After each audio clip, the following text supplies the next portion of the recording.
Hey, it's Jack, and this video is called 3 Behaviors That Scare Men Off. Hey, my name's Jack Butler. I'm a relationship coach, and I release at least 2 videos every week on relationships and personal growth. So I'd love it if you would subscribe to the channel. Just hit subscribe and then tap the bell notification so you hear of new videos as soon as they come out. All right, let's get into today's topic. So behaviors that scare men off. Let's go for it. Number 1 is when you become an investigative journalist. You might have found that it's hard to trust men or to trust their intentions. And one of the ways that you may be coping with that is by becoming a kind of detective or journalist in the background, right? Checking his Facebook, checking where he is, checking if the app shows you his location, checking if what he says is true because you've gone on Spokeo.com and you've actually pulled up his credit file and his police report history. All of that tends to be a substitute for actually your own intuition and knowing. Right? Basically, there's a lot of information that's available to you through your own knowing, but you are probably disconnected from that, and so you're kind of running programs just up here. So let me get cautious, let me kind of figure this out, let me kind of go down the rabbit hole. That guy is really going to become your guy, right? Because your guy, even if you have some trust issues that need to be worked through in relationship with him, your guy is going to be someone that you get the hit, like, this is a guy I can trust. This is a guy that other men trust. That is going to be so much more powerful than you becoming some kind of private journalist or investigator in the background, kind of getting yourself all worried, all down the rabbit hole, and maybe you haven't even met this guy yet, or maybe you've only been on a couple of dates.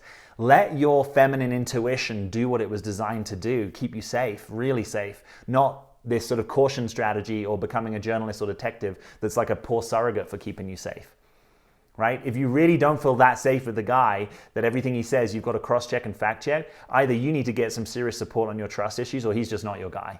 But we don't want to become this thing that is never going to pertain to you feeling like this is a love relationship you want to pursue. So drop that behavior. Don't be an investigative journalist.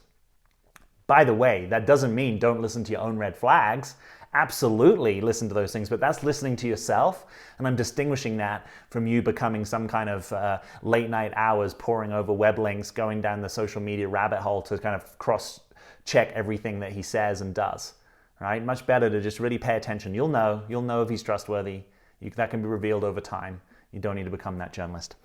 All right, number 2, the second behavior that scares men off is you becoming his accountability coach, right? You having some unconscious contract with him that you're now going to hold him accountable because he said he was going to text you at 5 p.m. and now he isn't, right? Or you've noticed that he's got other dates that are going on Bumble and he hasn't told you about them, right? Now you're going to make him accountable. Anytime you find yourself doing that, you're going to be kind of killing the attraction and polarity with this guy. Better to align with a guy who has his own accountability in place, right?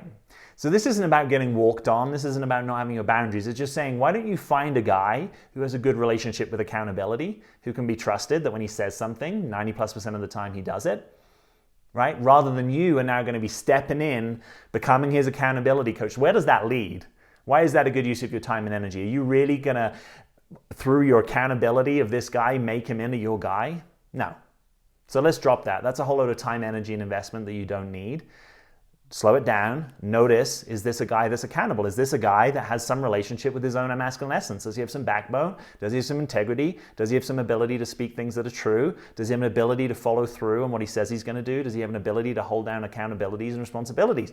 That's the guy you want to go after. The guy that's not that, you can let him go and you don't need to unconsciously and unpaid try and be his accountability coach, right? So anytime in the dating process you kind of find yourself fighting with a guy saying, well, you said this and then this didn't happen, that's all just kind of grist to a mill that you don't even want to be involved in, right? It's like, look further along that road. Where is it taking you?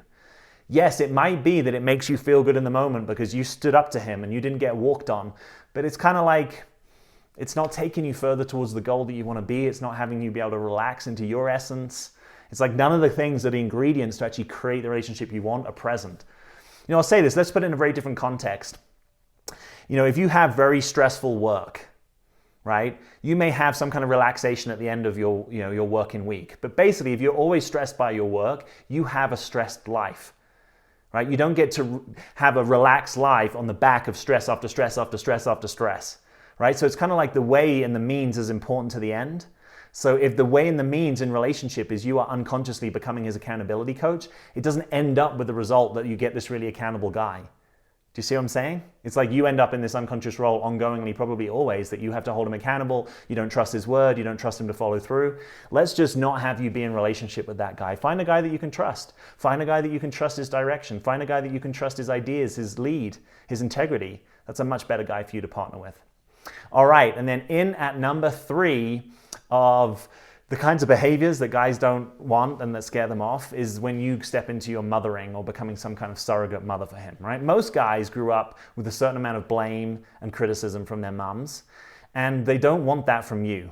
That does not mean that you can't provide him feedback, that he should be receptive to your influence, but you've got to find a way to talk to a guy where you're not unconsciously being his mother, right? You've got to try to talk to a guy as a partner, as an equal, and as someone when, rather than bringing kind of blame and criticism down on him, you actually say, hey, there's a thing that's not working for me. I want to talk to you about it. Or I have a request for you. Would you be willing, when you go out for the night, would you be willing to just text me that you arrived safely in this place? Right? Those are like legitimate requests, but they don't come in with the heavy-handedness and the covert blame that might be typical of a more mothering style of relationship, right? Most guys don't want to feel claustrophobic. They don't want to feel invaded or intruded in the way of a kind of, let's say, the unhealthy archetype of a mother, right? Of course, of times you might want to take care of him. You might want to be the caregiver. That's fine. But let's just not have any of these things be an unconscious role that you are aligned in and that's not taking you in the direction that you want to go in, right? So most guys respond to clear and simple requests. Hey, would you be willing to do this? And by the way, it's a request because what? You can hear yes or no. Otherwise, it's a demand, right? So get good at requests, get good at asking for things, and then being okay if actually they don't come back. Maybe there's something else you need to ask. Maybe you need to be in negotiation. But it's not like you get to just demand things from him all the time, because that's what a mother does to her son, right? She has that ability, that power to say, you're going to go to your room, you're going to do this now, you're going to do your homework. Guys don't want you to recreate that with them.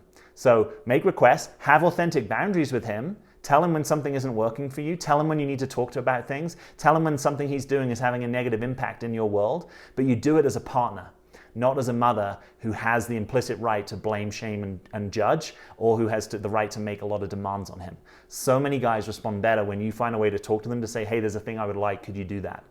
Rather than, hey, there's a thing you're not doing that you should be doing and I'm going to make you wrong for it.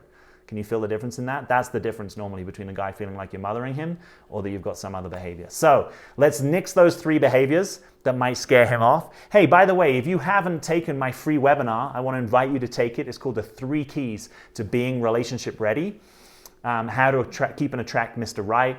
It's had awesome reviews. It'll be some of the best investment of 90 minutes of your time. If you want to go deeper and understand some of the unconscious roles, right? Today we talked about the investigative journalist and the mother and the accountability coach, but there are 2 other even more primary unconscious roles that you could be stepped into that you don't even know about. I want you to take this webinar. Just click the link below this video. It'll be the first link. Find a time that works for you in your time zone and block out 90 minutes in your calendar, show up, be serious. This has been life-changing for people. I've had emails most weeks for the last couple of years that we've run this, that people have found this incredibly impactful. So I want you to be part of it. Find the time that works for you. We'll see you there. And as always, I'm Jack. Questions and comments below this video, and thanks for being here.